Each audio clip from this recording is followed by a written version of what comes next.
Welcome to the Make More Dough podcast presented by the Mighty Baker. I am Pete Tidwell and I coach bakers how to make more dough in and out of the kitchen.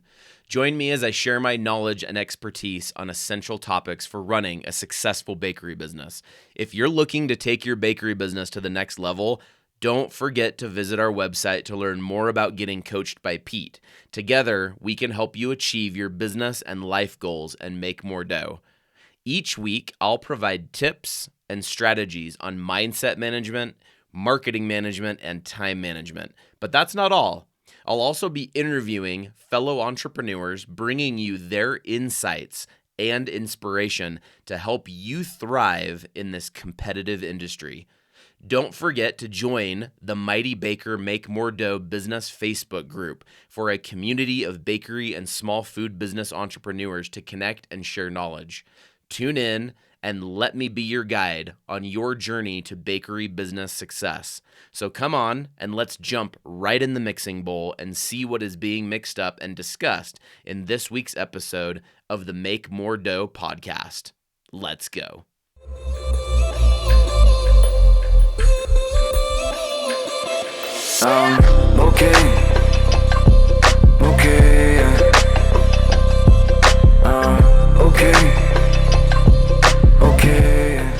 Today, I have the special opportunity to interview a good friend and fellow business owner, Scott Porter.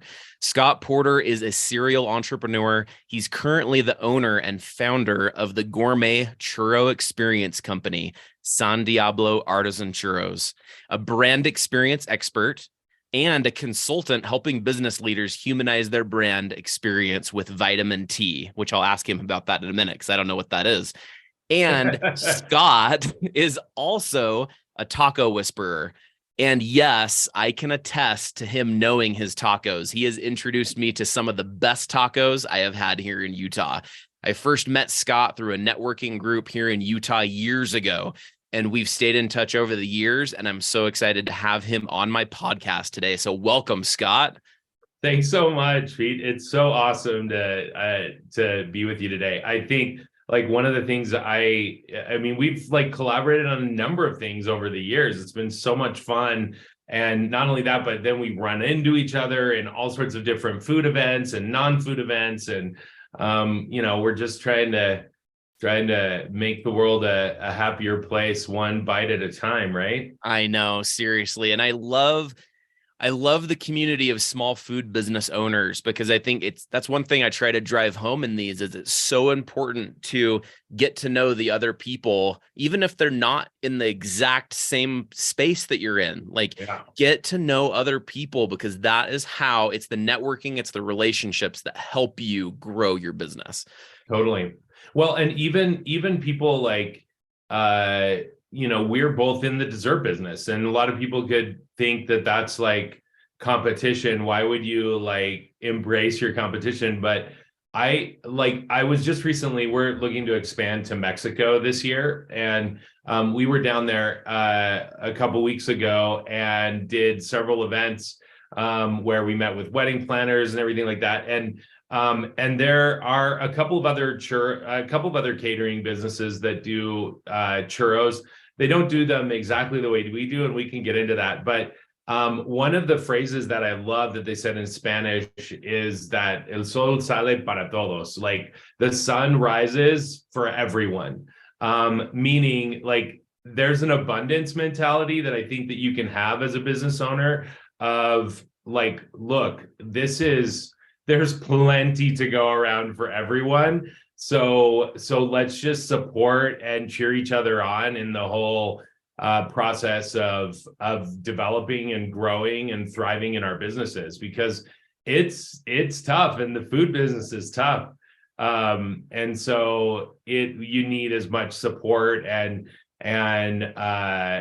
people that really like you'll build that network of like people like you trust, like you, like I know, like I text you every once in a while at like midnight, like, hey, what do you think we should do about this? Or do you want to create a Baby Yoda churro? and you're like, sure, why not? Let's figure it out. It's so funny. And we'll probably talk about this in a minute, but that's one thing I've been really impressed with you, Scott, is the ability that you have to leverage those networking and relate those relationships that you fostered over the years. I notice that in your marketing all the time. Like I see you're always involved with other organizations, other people, and just getting people together, really building a community aspect. And maybe I'll just ask that right now is like, is that something that you have had a passion about from the beginning? Is that kind of something that comes natural to you? Because I just think it's really impressive and sometimes hard for business owners to reach out to other businesses to collaborate. Yeah, I mean, I think I am outgoing by nature and just love people. I love people. I'm super curious about them and their business, and I, for better or for worse, you can ask my friends and family, for better or for worse, I am constantly thinking about opportunities. I just constantly see ways that we can help support each other and like win-win. Like that's just, I just, this could be a great way for us to like collaborate and get together. And it's something that I'm assuming that probably came from my parents and my this idea of like, well, you never know, like, why not ask? And so I mean, the worst someone could ever say is no. And then you're like, okay, fine, then let's figure something else out. And so I think that type of mentality that my parents really like ingrained in me early on has just stuck with me and enabled me to like approach things from you know what, let's get crazy. Like, why not? Like, let's figure this out.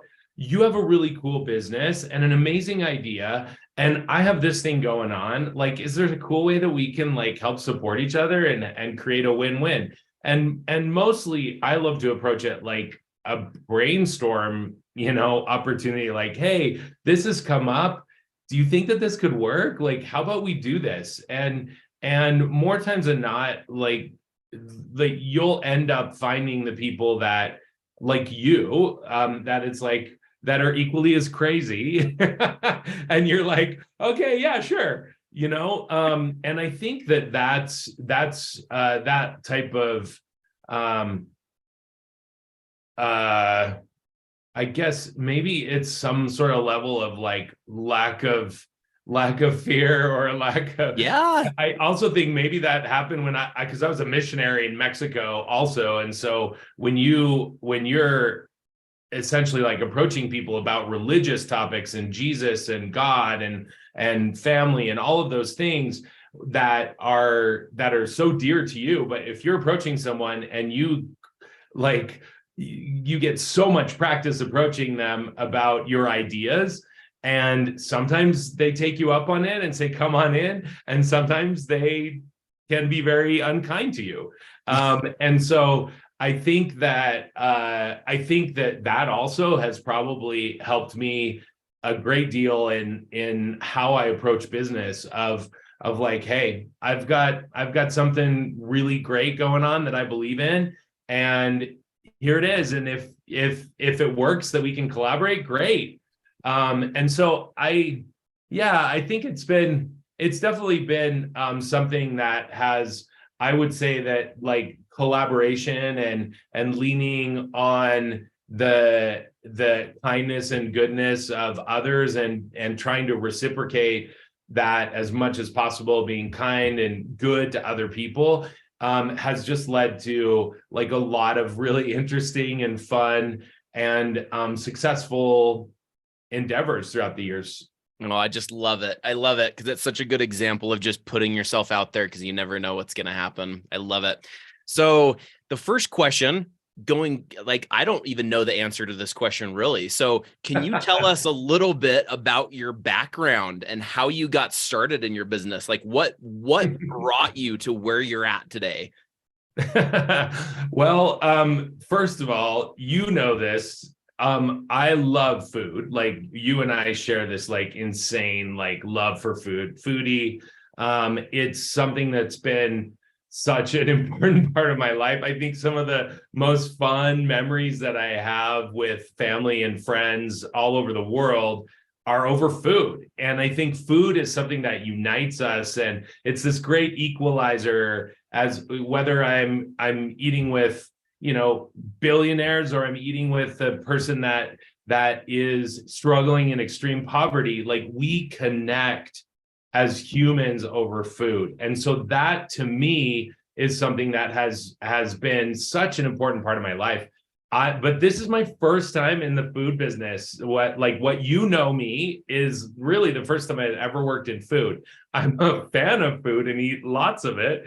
But and especially Mexican food, I'm insanely obsessed about. We can go into that. But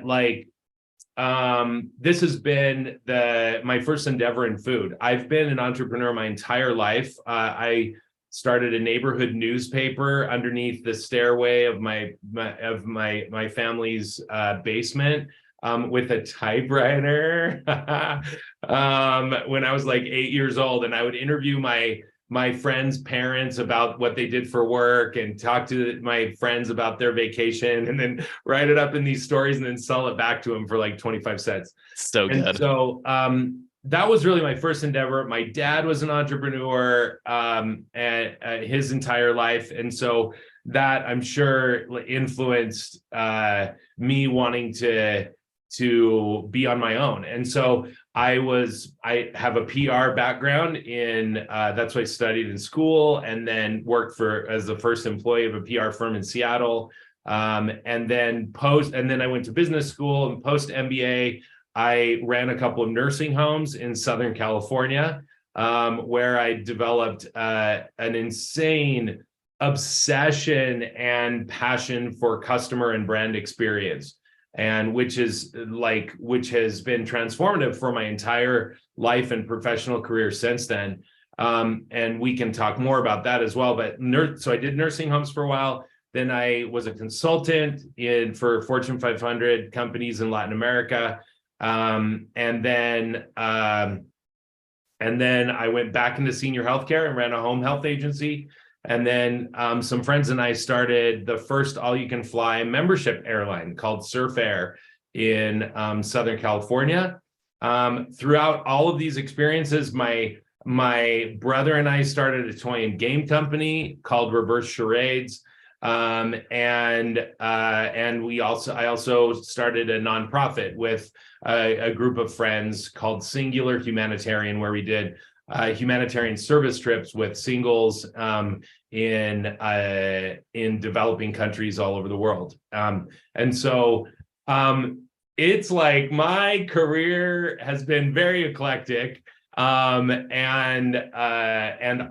It's seemingly all over the place. However, for me, it makes perfect sense, because the common thread between all of the businesses that I've been involved with is like I mentioned, this obsession with creating a brand experience and something that really is special, and helping to uplift other people's lives, and create really something that is a humanized brand experience. And that's what I'll be dedicating the rest of my life to. And but that's kind of the career trajectory and what got me here. As far as churros go, I had my first fresh filled churros when I was an intern in Mexico City years ago, and I thought, man, these are so insane. How can we have such mediocre churros in the United States?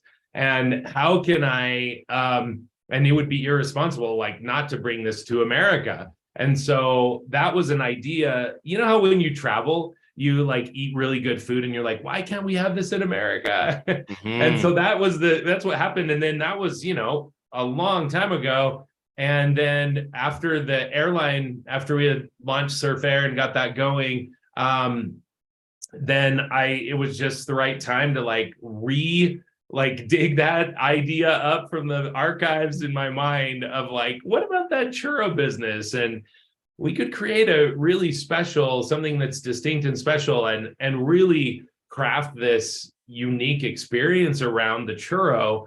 And it turns out that people really love churros.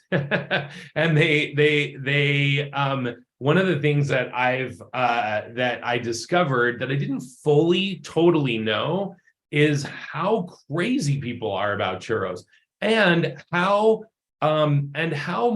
many happy, very happy memories people have about churros. Like, we get it all the time, constantly. People are like, oh my gosh, I love churros. Like, this reminds me of when we were on our honeymoon in Cancun, or when I was doing study abroad in Buenos Aires, or, when, every time we went to the fair with grandma and grandpa, or whatever it is. Like, there's such strong nostalgia associated with the churro. And we just get to like level it up for people with like the way that we do it. And so and now that we are enabling people to make churros at home and create their own new churro memories, and so it's been a wild ride, and it's going to get wilder. I'm sure we'll talk about that in a minute, but there's a lot going on. Well, it's just amazing. And if you're here in Utah, like, I'll say this, the other day, actually probably over the last few weeks, like, it seems as though I see San Diablo churros everywhere, and I love it. Every time I see one of your trucks, like I saw it down the road from my house the other day at like a corporate company. We're stalking you. That's what that means. We're stalking. Yeah, there we go. But I just love it. You just see how you are representing your brand in so many ways, and I just love it. When you get to like approaching, like at the beginning, like approaching or even the beginning or right now, but like recipe development, ingredient selection, like what are some places that you go to for inspiration? Like, because you guys do like different sauces and all sorts of stuff. I just laugh because recipe development, I mean, I'll talk about that. But as far as like creating the sauces and stuff, like literally we are always in creation mode. And it's like, hey, because we do seasonal and we swap out our seasonal flavors, and we have some that people just love, like our lemon curd or a pumpkin cheesecake in the fall or whatever. But we're always trying out new things. When we're launching in Mexico, they have a couple, like we're going to be offering like a jamaica with lime, an horchata filling. We're doing they have a local treat called tumbagon, and so we're doing like that feels very, very local to the area where we're launching. They also have this chocolate treat that are called pedos de monja, which literally mean nun farts. And and it's like a chocolate truffle, and it's like a whole tongue-in-cheek thing, and it's hilarious. And we're gonna do a nun fart filling, so just wait for that.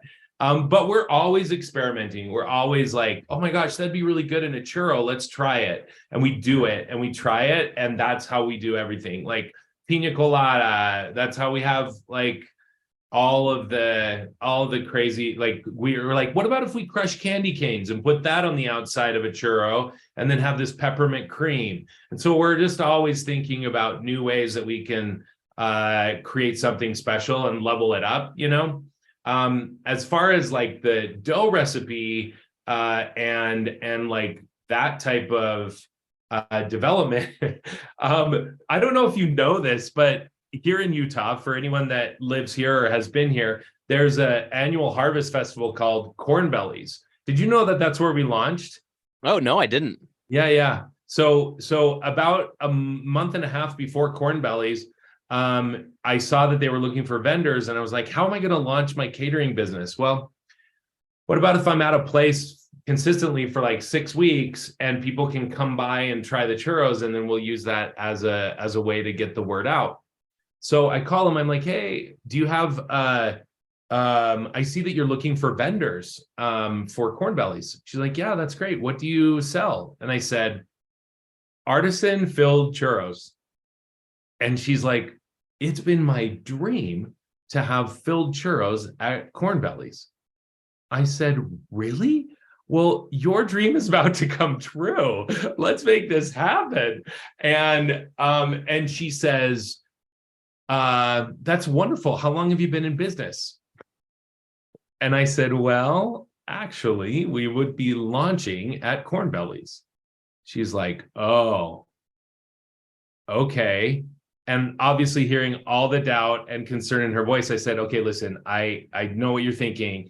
What about if we do this? What about if I bring you and anyone that's involved in the decision-making process, we'll do a tasting, and I'll bring you samples of all the churros, all the fillings, and you can see what you think. And if you'd like to have us there, then we'd love it. She's like, oh, that's fantastic. So all 15 of us are meeting in 3 days. Can you come and do a tasting then? And I said, absolutely. And I was like, I'd only made the churro recipe twice in my life. We didn't have a name. I didn't have any of the equipment, and we had nothing at all. And so I hung up the phone. I called my friend Mindy Booth, who was, was a former VP at Goldman Sachs, who gave up her position there to start her passion and her dream of being a baker. And so she became an apprentice at a bakery shop. And so I called her. I'm like, Mindy, what are you doing all day tomorrow? Because I think I'm starting a churro business and I need your help. She's like, so she dropped everything. We were running around like crazy. So, in those 3 days, we created the San Diablo name. We used the recipe that actually is from a friend, his grandmother's recipe that we used as like the foundation for that, from Oaxaca, Mexico. And then we like tweaked it a little bit and refined it. And but it's a pâte à choux dough for all the bakers out there, which is a cooked dough, and very particular. Soon to come, we find out, we're like, oh, this is the reason why no one started a churro business in the 20 years that I've had this idea. So we like experimented. Anyway, we did the tasting, got the equipment, everything, fake it till you make it sort of thing. We got there, pretended like we were an actual real company, and they loved the churros, and they said, well, we actually think that you should have 2 spots at Corn Bellies. Can you have 2 booths? We're like, oh, absolutely, we can have 2 booths. Did not have even 1 booth, but yes, we'll have 2 booths. Easy, no problem. Oh, and we're launching in 3 weeks. Fantastic. We'll be ready. Easy. So that just like set us off on this wild run to get everything ready and hire 30 people and all the shifts and training and uniforms and everything that we are. So it was a rush. Well, dude, that's so amazing too, because something I talk to clients about and other like on my podcast too, is like, sometimes people just wait so long to start their business, but really the best way to do it is sometimes just jumping in, because you can spend too long trying to perfect everything. Yeah. Just jump in and make it happen. Yeah. And kind of maybe along those lines too, that we saw that play out for us in the pandemic too, in the sense that obviously, like, everyone's lives were dramatically impacted. Within minutes, it felt like. We're very events focused at San Diablo at the time, catering, food truck fairs, festivals. So, obviously those were obliterated for about 4 months. And so this caused us to rethink and reimagine our business. And well, if we can't do these types of events right now, well, let's take churros to the people. And so we got creative in doing collaborative stuff with like Thirst Drinks and Sobe Eats, and did like this quarantine survival kit together with them. But then something that really helped us has completely transformed our business now is that we began to do prototypes for what we now have as the Churro Fiesta in a Box, which is our at-home churro making kit. And so that we did a bunch of different prototypes, and we just like jumped in. We're like, well, we don't have the money to do a dry mix dough right now, but let's do a frozen dough, and we'll just like we'll make the dough and we'll freeze it and then we'll send it to you and you make churros at home. And so we did, and we'll test it out and see if it gets traction and if people like it and if they like making churros at home.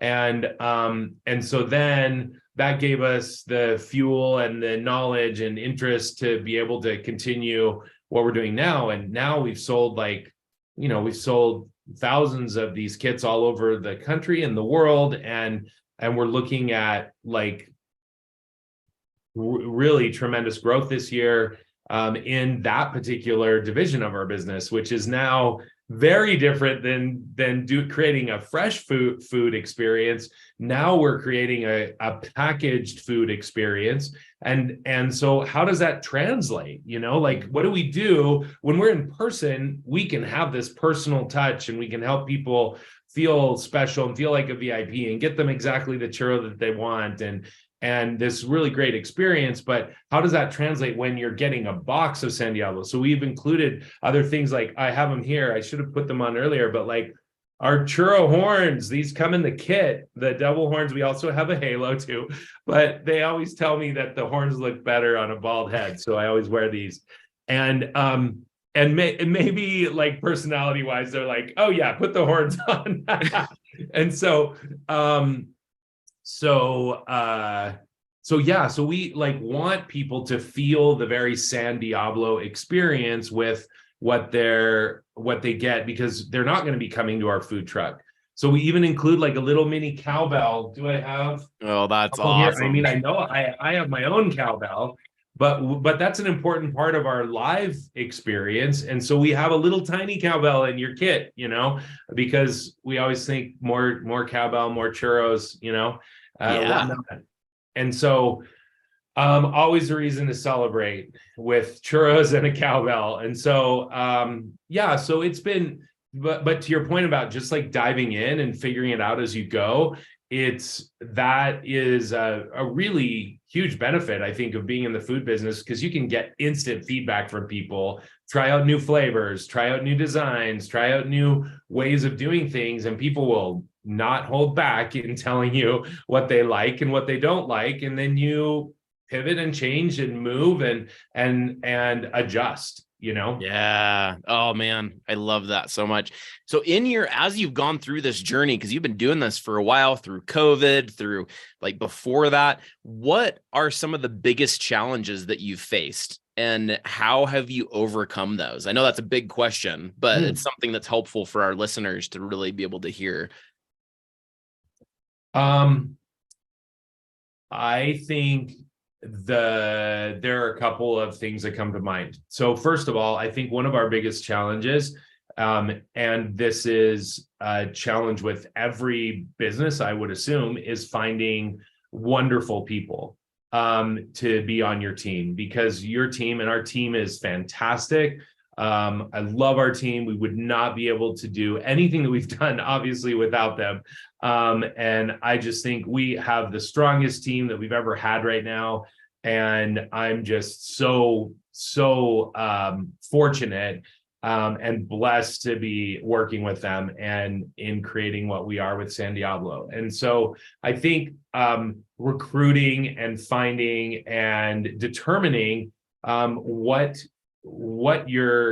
are the people that you're going to be trusting with your baby, with everything that you are looking to create and develop. Some of the other challenges that we have, and I would guess that many people share this too, is maintaining the integrity of your brand and your vision, especially as you grow and expand, and staying true to and understanding what are your vision, mission, and values, and reinforcing those through or with your team, who then like that trickles down to all of your customers. And how do you like continually reinforce that? So and then translate and bring your mission and values to life on a regular basis. Like we like to say, at every touch point, every day, at every level of the organization. And so that's a big challenge of ours. or at least something that is a very like, that's a top priority, and something that we're constantly making sure that we're staying on top of. And we fail and fall down, absolutely, just like everyone else does. But we're committed to those ideals, to that vision, mission, values. So the other one, I would say, just about from a very practical perspective, is access to capital for growth. I believe that most people that are entrepreneurs are dreamers and they're visionaries, and they have lots of things that, like, all we see is blue sky, right? Like, we just big doors, blue sky. We want to make everything happen. And so I think like having the patience to eventually get there is a challenge personally of mine. And then the other is having the dreams and knowing where you're going and what you're capable of. Like, for example, we want to be the global churro authority. And I know that that's like super lofty. Like, we want to be the churro purveyor at Disney properties. We want to be the first churros on Mars and on the moon, and like all these big things that we want to be. Have a location in Times Square and in Dubai and in Harajuku in Tokyo, and obviously all throughout Latin America. Lots of big dreams that we have. And I think the other major challenge for us is just access to capital, access to resources to be able to grow and achieve our dreams. We've been bootstrapped up until this point, and so this is very top of mind for me right now, is making sure that we now get access to the capital and financial resources that we need to be able to grow and reach the potential that we know we have. Yeah, I'm excited to see the future, man. Sounds exciting. So yeah, keep your eyes on San Diablo Churros. Sounds like they got a lot of great things going on. I'm really excited about that.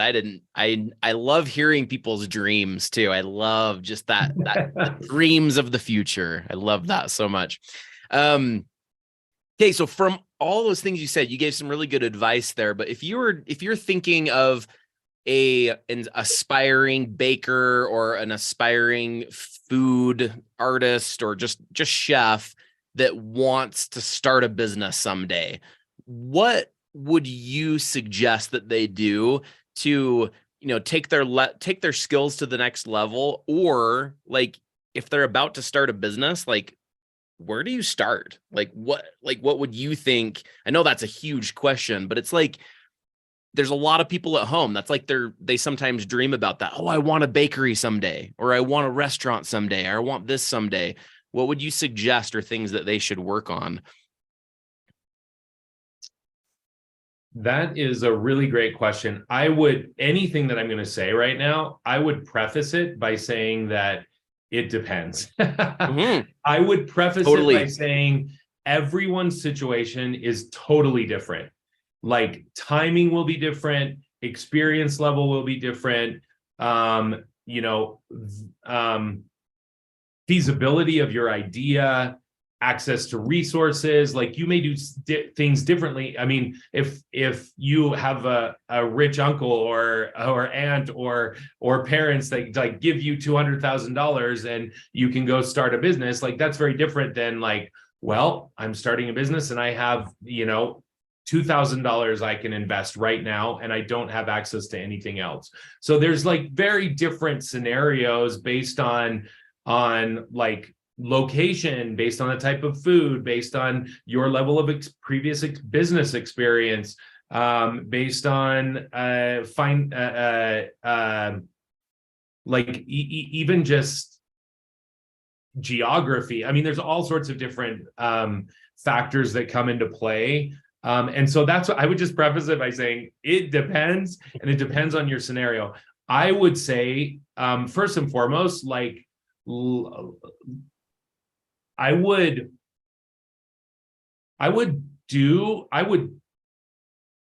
get feelers out there. And by feelers, I mean, I would start talking to people and I would test it out.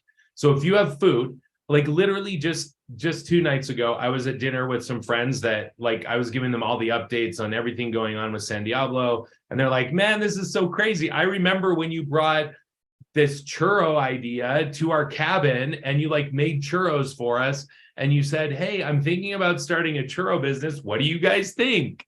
Like, do you like these? What would you do differently? You know, like what flavors would we have inside? So I think like using your friends and family as guinea pigs, especially with food, like everyone wants it. So it's easy. So I would say like test it out, and you don't need to do exhaustive research, but you'll get a feel for like tweaks you need to make and things, and whether or not the reaction is, oh my gosh, these are amazing, or they're like, oh yeah, I like those. Yeah. Then Yeah. you're like, okay, well, maybe not churros then. But I would test it out first and get feelers out there. If you have business experience, terrific. If you don't, I mean, you can gain it. It just will be a longer education, and probably a bit of an expensive one, but that's fine.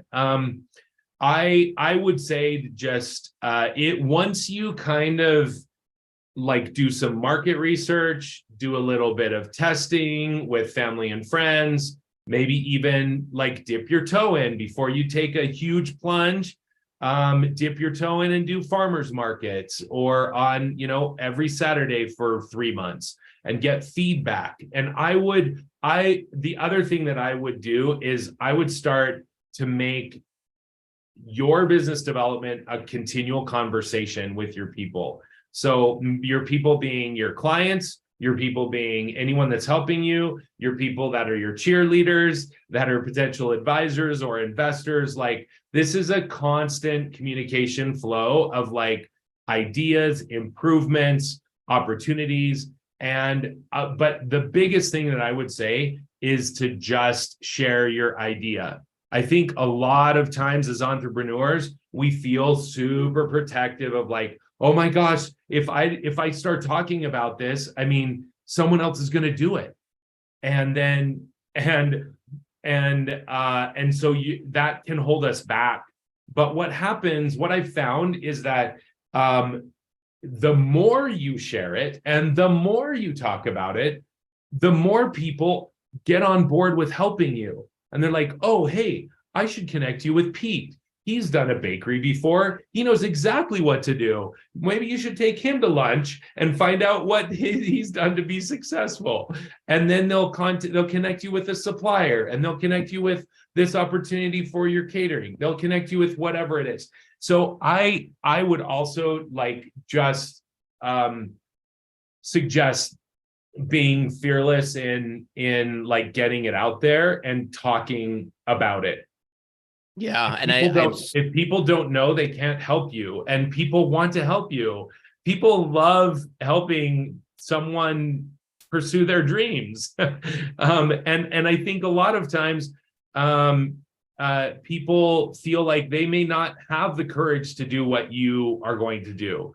And so they're like, maybe even a little bit living vicariously through you, of like, hey, I can't do that, but I'm going to help you do it and be successful, and they'll support.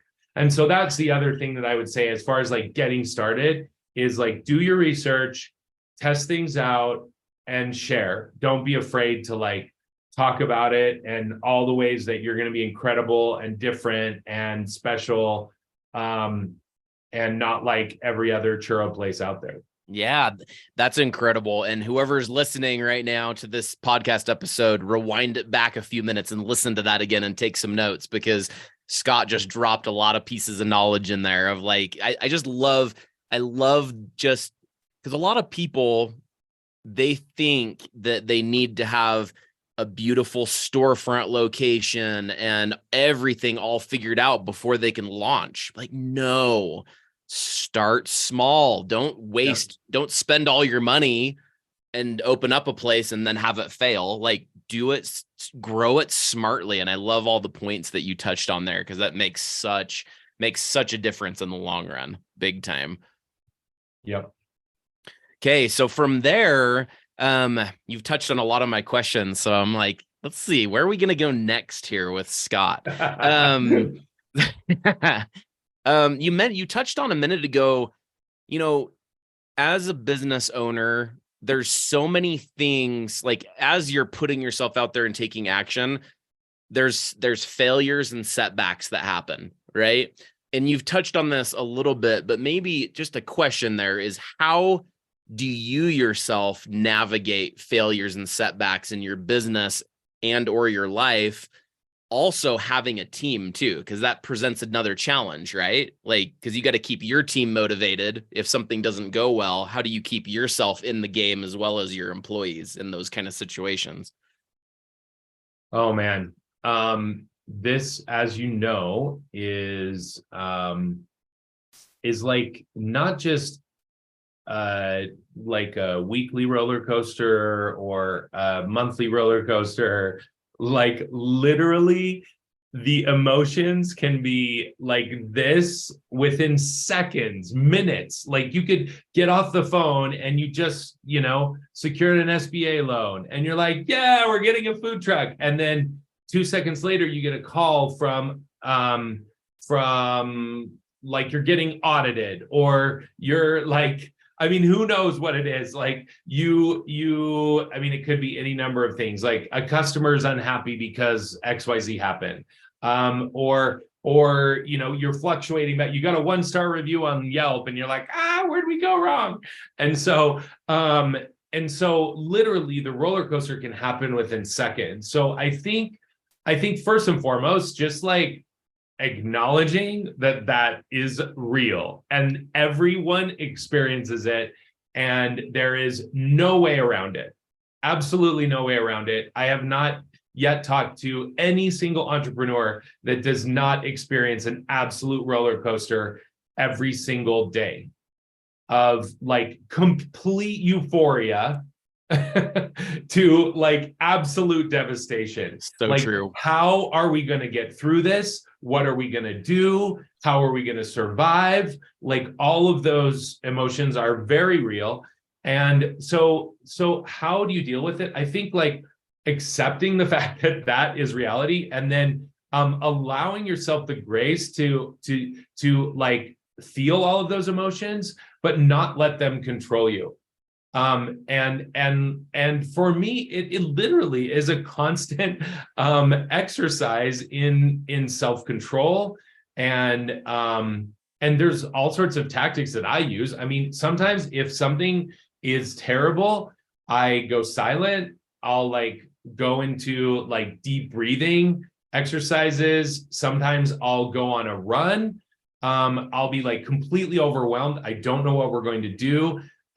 This team member, you find out something about this team member that could negatively impact your business, or you're like, oh my gosh, devastated. Everything feels very overwhelming sometimes. And so physical exercise is something that helps clear my head. Walking outside, talking to trusted like friends and getting advice, talking to God. Like I pray about my business. When we say this, tongue in cheek, but it's actually really true. Like God cares about churros. But and someone was telling me, they're like, yes, he probably does, but he also cares about you. And I think that is like more importantly than the churros, he cares about you and your happiness and your success. And so I like talking to and involving God in my business and my process is something that's been very, very important for me. And I think those are things that help me navigate seeking advice from people that I trust. Like having, even if it's just, you could have a formal board of advisors or even an informal, almost personal board of advisors of like, oh my gosh, what do I do? This is what just happened. Is really helpful. Also, like getting all of the gathering as much information as you can from sources, and then just being calm and not overreacting, which is oftentimes what we can do as entrepreneurs. We're like, oh my gosh, this is the end of the world. And it's not. You will get through it. I mean, I think all of us, like we kind of thought it was the end of the world with COVID, right? Like literally everyone was asking, how are we going to get through this with our business, with our families, with our lives? And we all did it. We all did it. You know, I mean, yes, tragically, there were people that passed away. But collectively as a society, we have made it through, and we are survivors, and we are I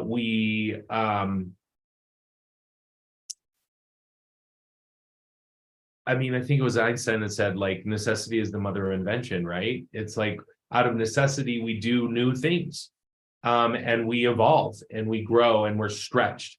And that where real growth happens is in outside of the comfort zone. And so when we get uncomfortable, that's where we're stretched and grow and can become better women and men and leaders. And we can have a more positive impact on the world that we live in. And so for me, that just continually grounding into that, through, like I said, through breathing, meditation, prayer, advice from others, that has really helped me navigate the challenges and not let them overcome, you know. Yeah. Even though sometimes it's okay to like sit in that for a minute, you know, and be sad and be depressed and be but the resilience is when we get back up from falling down. And we are all so resilient. Like, that is something I am absolutely certain of, is the ability of the human spirit to be resilient and to keep getting up. That's what we did when we were little kids. We fell down when we were learning how to walk, and we kept getting up because we knew we could do that. Yeah. Oh, it's so good. It's so good. I have to say this too before we kind of probably finish up in the next 5 or so minutes, but I could talk to Scott for hours on all this stuff. Maybe I'll have to have him back on here as a guest in the future on the next chapter, maybe a year from now or something. But because I would love to just continue picking his brain, I want to finish up and ask him a little question of, I know that, Scott, that you're very passionate about customer experience. And I know this is a big topic for you. But if you could condense, maybe, I don't know, maybe, and if this is too much, please tell me. But to condense, like, what are some key points from a customer experience standpoint that a business owner out there could be like, oh, I could do XYZ a little bit better? Is there a couple tips that you have there? Totally. Yep. So I actually have a whole brand experience assessment that any of your listeners can jump in on and download for free. It's on our website, forevervitamint.com. Awesome. And I never asked you what vitamin T is. Yeah. So there we go. Well, vitamin T is tacos and transformation. And so I use the taco experience to help inspire the simplicity of the taco experience to help inspire business leaders like yourself to embrace a more humanized brand experience, which is what you feel at a true taqueria when you're in like Mexico City, or they like know your name, know what you ordered, genuinely care about your food, provide you, like, anticipate your needs with toothpicks or napkins or limes or salsa or whatever it is. And so how do we then take all of those principles that I've learned over my taco obsession, learn about how to create more humanized brand experiences? And especially as we've now switched from a consumer-based economy to an experience and a relationship-based economy. And not all of us have really made that transition. And that's a transition from a transaction-focused business where it's like, I give you money, Pete, and you give me a cake, and I'm happy, and we call it, and we're done. Now it's like we need to transition to a more interaction based business where we are building a relationship. I'm buying a cake from you and you're staying in touch with me and telling me about more cakes that I want to buy and how do I make them at home and come into our class and try all these new things. And we're like part of each other's lives. And so that is the transition that quite few businesses have actually embraced, where they care about the human on the other end. And it's not just an exchange of money and things. And so I have like 5 real simple principles that I like to think about in an elevated and humanized brand experience. Really quickly, the first, I don't know how this happens, but it's an acronym that's tacos. So the first is the fundamentals. Your cakes have to be delicious, or no one's coming back. Your electric car has to work, or people aren't going to buy it. So fundamentally, you just have to have a good product or service. The next one is always different, positive, and special. So this is like your key differentiator. How are you, like, your cakes are the most beautiful, ornate, creative thing you've ever seen. That is something that, like, you do stuff with cakes that's never been done before, you know? How are you different than everyone else out there? The next one is a consistent commitment. And this is where, if you've done the work to develop your brand DNA, your vision, mission, values, how are you consistently bringing that to life, every touch point, every day, at every level of your organization? And this comes into play when you're thinking about the team members that typically make the least amount of money are the ones that have the most interaction with your customers. And so how do you make sure that interaction is positive, and how are you supporting and rewarding and motivating your team to do that? So that's the C. The O is, oh, wow. It's the wow factor. It's the surprise and delight. It's like it's the devil's horns and the angel's halos. It's the cowbell. It's little details that make it special. Naming a churro after, the birthday boy that you're catering their party, whatever those wow moments are that make you come back. And then the last is S. So systems and structure, putting in systems and structure to actually make all of this happen. And like, for example, Chick-fil-A, you go and you say, thank you. And what do they say to you?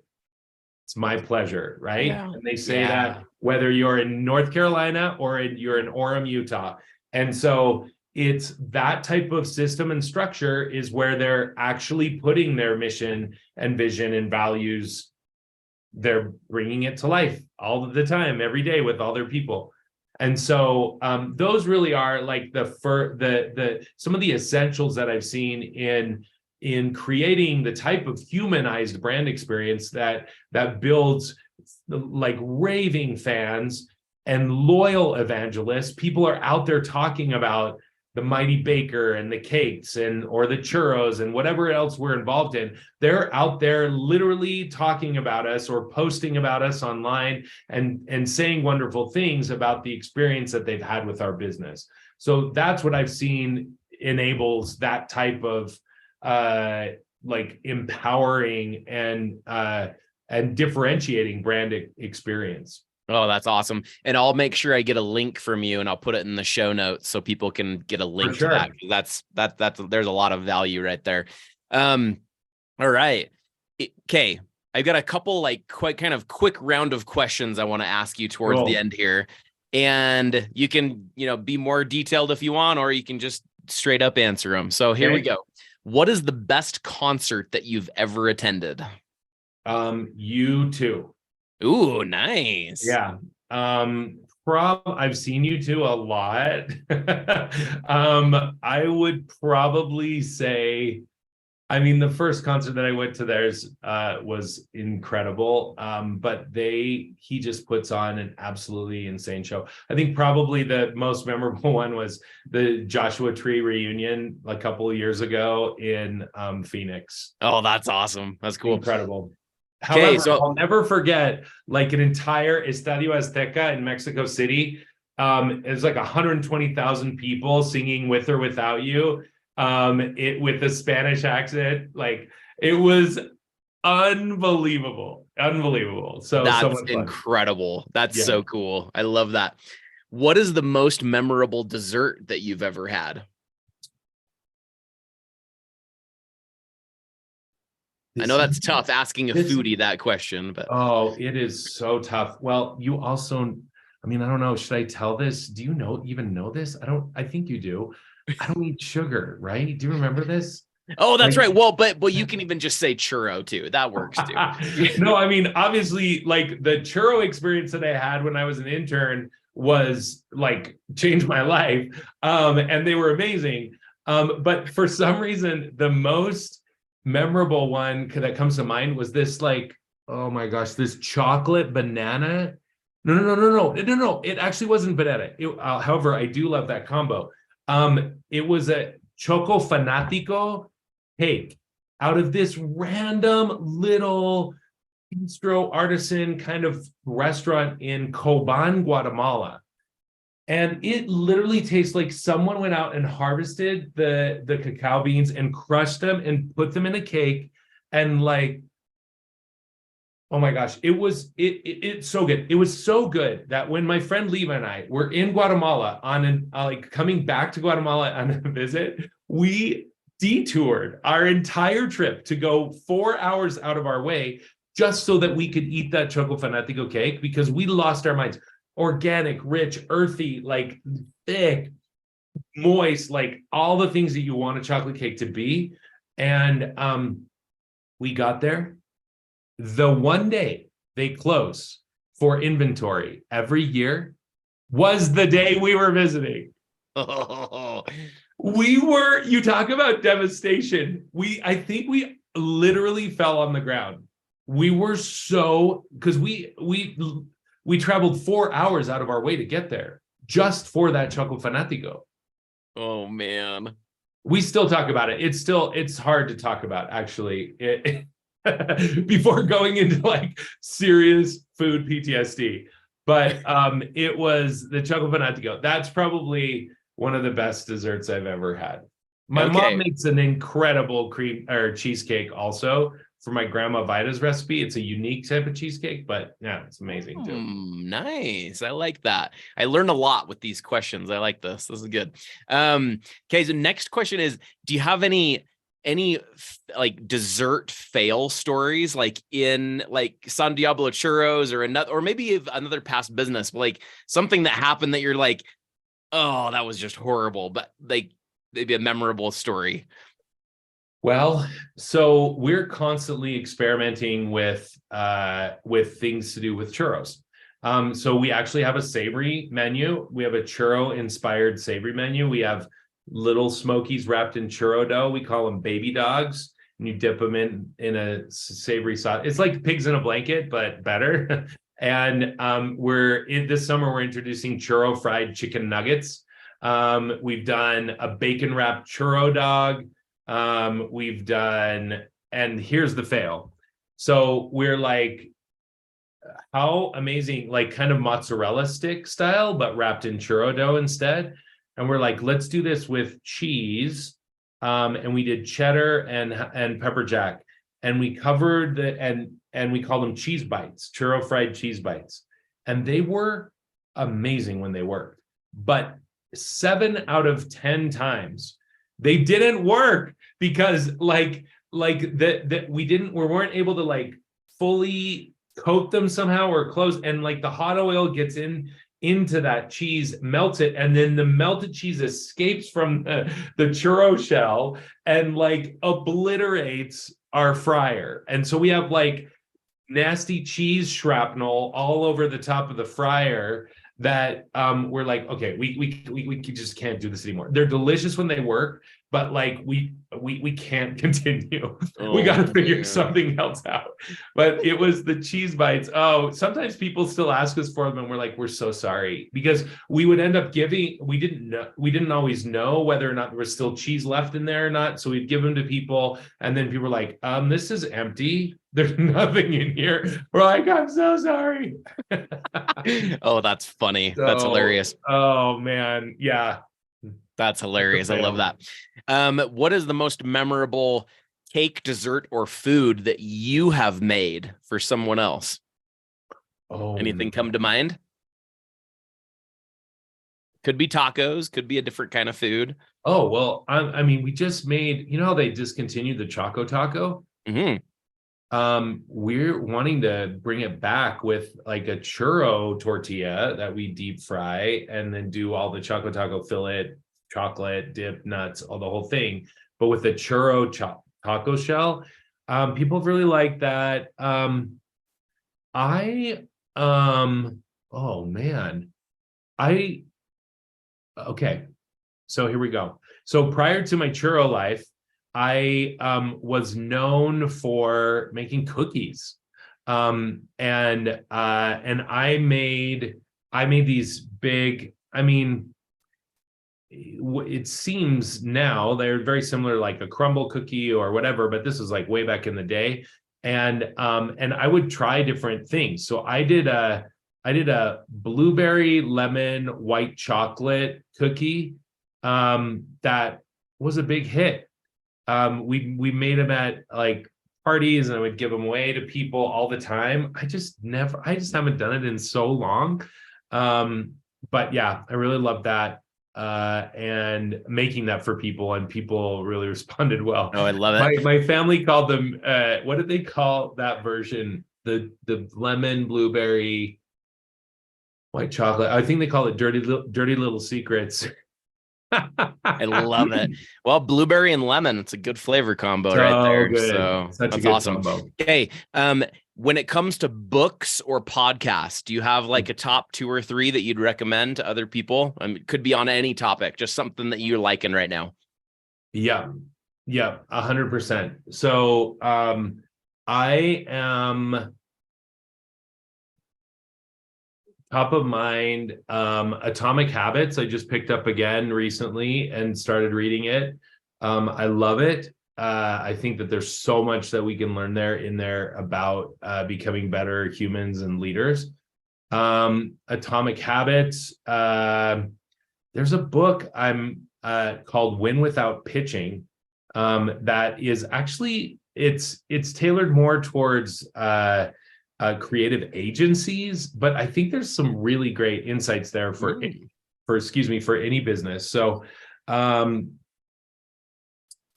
the other one is The Story Brand. I would recommend reading, by Donald Miller. And fantastic about like creating a story with your brand, and not just a thing that you do, not just like, oh, I make cakes, oh, I make churros.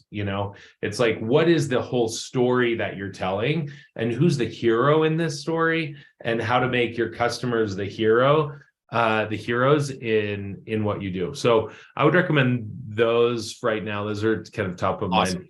Awesome. Okay. And really, well, I guess this next one's a really quick question. If you were to choose any other occupation that you've never tried before, what would you like to try? I love this question. I asked this question, and I think I actually say, like, any occupation that, when I ask this to people, that does like money isn't an object. So like you can make as much money as you want doing anything you want. And like I've had people say everything from like Walmart greeter to like a butcher, to like all sorts of really interesting things. I would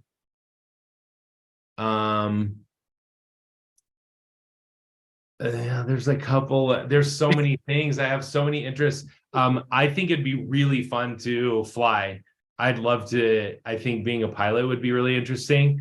Having worked in the airline industry for a little bit, I just, I've always fell in love with, I've always been in love with travel and flying, and thought it'd be so cool just as humans to be able to fly just without planes. So that'd be really cool. Hey, it could happen. You never know. Yeah.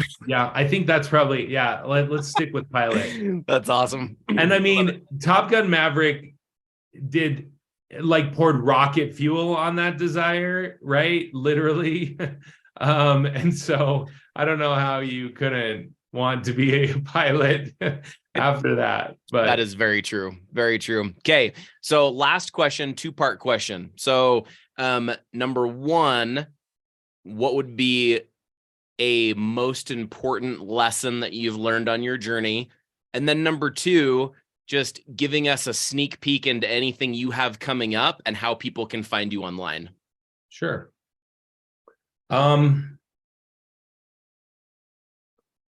The most important lesson I've learned is that each of us have an individual, perfectly designed and customized purpose for being here on Earth. Each of us have been given gifts and talents and challenges and weaknesses that uniquely give us an opportunity to contribute to our earthly experience here as fellow humans. And I just know that. So like many people call it like different things, like divine potential, your reason for being. There's a whole TED talk about your ikigai, which is a Japanese word for reason for being. And I just believe so strongly that when we I believe in the process of searching that out, and that takes years.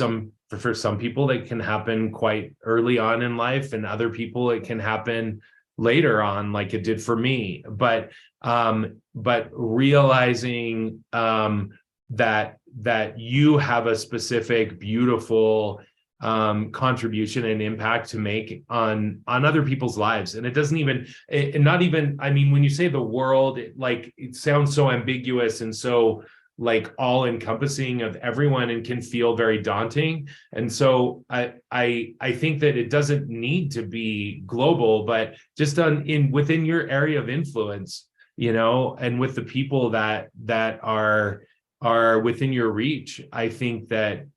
I know that we have unique gifts that can benefit and make life better for ourselves and others. And I just believe that God has given us those unique purposes that are special to each one of us. And we should exhaust our lives trying to discover what that is, so that we can be an instrument in God's hands for good in the world. Awesome. and with our next door neighbor, again, not having the world seem like, oh, I'm not reaching every single person in the world. No. It's like just an impact for good everywhere you go. And so that's something that has been a big learning point for me in my journey in the past, really like 10 to 12 years in that discovery process that has been a lifelong journey. And involving others and God in that discovery process has been essential for me. So is that the answer to the first question? The other question was like, what do you have coming up? Like, what's going on? Yeah, what's going on? We just auditioned for Shark Tank last week. I saw that. That's amazing. So we'll see what happens with that. That's exciting. And we have actually a lot going on. We have currently two divisions of our business. We're looking to add a third. The first division is our fresh division. Every time that we make fresh churros for you, food truck fairs, festivals, we're expanding our reach here. We're at Vivint, we're at RSL, in Utah at like different sporting venues and water parks. We're looking to expand that to Southern California and Nevada this year, as well as opening up Mexico for the first time, catering and churro making classes and pop-ups in this magical little colonial town called San Miguel de Allende. And that's that's on the fresh side of the business. On our churro making kit side of the business, we're gonna like grow like mad this year, with different opportunities, with everything from Costco and Sam's Club road shows to potentially QVC to like a bunch of different outlets that we're pursuing for the kits, for people to get like the best holiday or birthday gift of all time to people. And really where you're gifting an experience instead of just more stuff. And so that's been super fun. It's been really well received, and we're excited about the success there. And then we're looking at adding our, and we're expanding that to Latin America as well. So we're going to be starting to sell the kits there online. The third division that we're looking to add this year is frozen churros. So where we'll be in specialty and grocery stores all over America to start with. And we're calling them a take and bake churro kit. So churros that are already frozen, already fried and frozen, and you just like pop them in the air fryer or the oven for a couple minutes, and you have a quick snack after school or after work. And yeah, we're really excited about that too. So lots of growth happening, lots of fun stuff that this year is going to be a breakout year for us. So we're really excited. That's amazing. And how can people stay up to date on the things that you have coming down? Absolutely. So we are with anything in churro world, San Diablo Churros on everything. So that's our Instagram handle, Facebook, on LinkedIn, everywhere. And with me personally, I'd love to connect with any of your listeners. I'm on LinkedIn. Scott Craig Porter is my name on there, and you'll see a taco before my name as well. So you'll recognize that. And then Forever Vitamin T is all of the brand experience stuff that we touched on just a little bit. And that is on social media and also online. Forever Vitamin T, and then Churros, San Diablo Churros everywhere. Awesome. So, and what I will do is I will get all the links to these and make sure I put them in the show notes too, and make sure that anybody that listens to this can get a link and access to all those things. So thank you. That's awesome. That's so nice of you. Thanks. Yeah, no worries, man. And any final words before I do my little outro here? No, just like, I think just go for it. Like lean into your gifts, find your purpose, your individual unique purpose, and just go for it with Brene Brown borrowed a phrase from Teddy Roosevelt, daring greatly, right? Yeah. And so that's what I would just say. Let's dare greatly together and make an impact for good in the world. Oh, I love it. I love it. Well, thank you so much, Scott, for being a guest on the Mighty Thanks Baker so Business much for Circle having podcast. Me. And it's been so fun. And also, like, if you know of anybody, Scott, let me know that would be helpful to interview on here. And sure. Also out to all the listeners too. Like, if there's anybody out there that you want me to interview, that you want to hear some insights of what their experience has been like, tell them to DM me, send me a message. And with that said, I wish you all a mighty day, and come join us next week for the Mighty Baker's Business Circle podcast. And we will always have fun here. So come on back. See ya. There we go. Thanks for tuning in to the Make More Dough podcast. If you enjoyed this episode, please leave us a review on your favorite podcast platform to help us improve and reach more listeners. Also, if while you were listening, you thought of somebody that would benefit from listening to my podcast, please share it with them. I would really appreciate it. Don't hesitate to reach out on social media or through our website if you have any questions or feedback. Keep baking, stay inspired, and see you on the next episode.